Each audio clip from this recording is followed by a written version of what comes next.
are ready.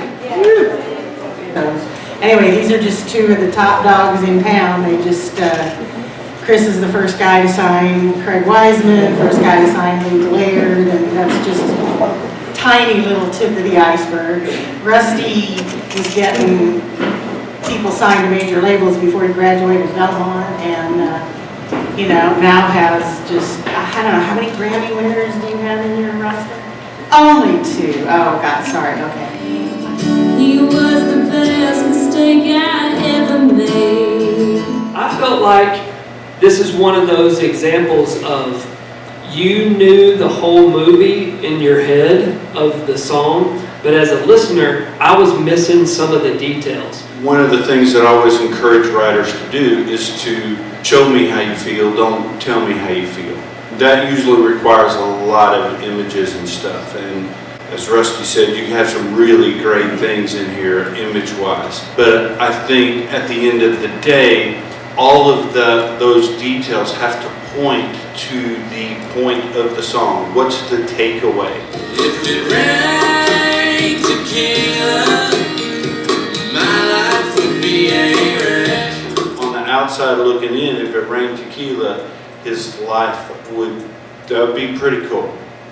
Beach, cup out, just holding it out like this, and just gotta get a line. It's like, does he really spend enough on tequila that would save enough to buy a house on an island? Yeah. I realize what we're talking about is crazy anyway, but there has to be a little bit of reality to make you buy in. But the very best writers on this planet in every single genre are in this town, and nothing's going to inspire you any more than getting out and seeing them and really understanding where the bar is. Well, the more that you do that, the more you can just put yourself out in shows, the more you're just going to kind of, without even knowing it, start absorbing more and more that's going to help you grow. Yeah, you're the best show in town. I got the best seat in town.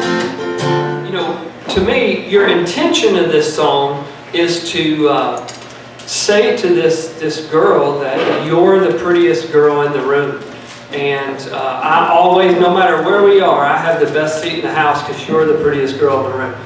But what's on the paper is you're in the tub and she's dancing around in front of the mirror for you. And so as a female listener, that doesn't put them on that pedestal to make them feel like the prettiest girl in the room. Bring me some more champagne while I'm in the tub. I just feel like you're not really writing to your hook, because you're the best show in town. The only image of her is dancing in the mirror in her underwear. There's nothing wrong with that. Well, no, there's nothing wrong, but there should be more. She danced with her eyes closed, letting go. The thing is, once you get the craft down, then it's about going to the well and writing hundreds and thousands of songs to get those ones where it all does connect. If you don't live here and you're writing songs that at least this is your baseline, come here, write 500 songs, and all of a sudden you're going to have 2. It's going to be awesome.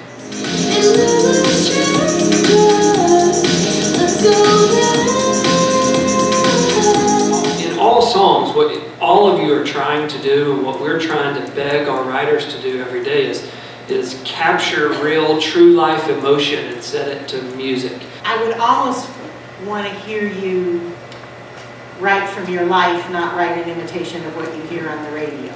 Just bring what is real to your life into your songs. My first impression is, man, wow, there's something here to this songwriter, but I don't necessarily get it all in this song.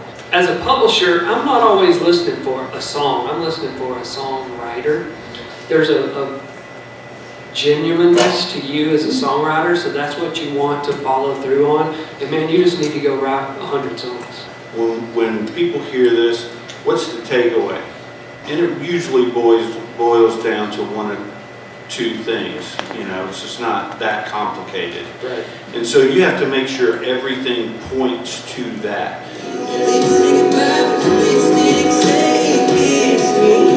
Vowels and consonants and things like that are so important in how you say things. And you guys use the English language really well. Now, the one thing that I would say is for me, it lacks one of those lines that is just like, oh my gosh, that's amazing. It just sounded like three girls got in a room with a really good idea and tried to like write that idea. More so that one of them went in and said like, oh my God, you're not going to believe the night I had last night. You know, that is where the song's really going to come from.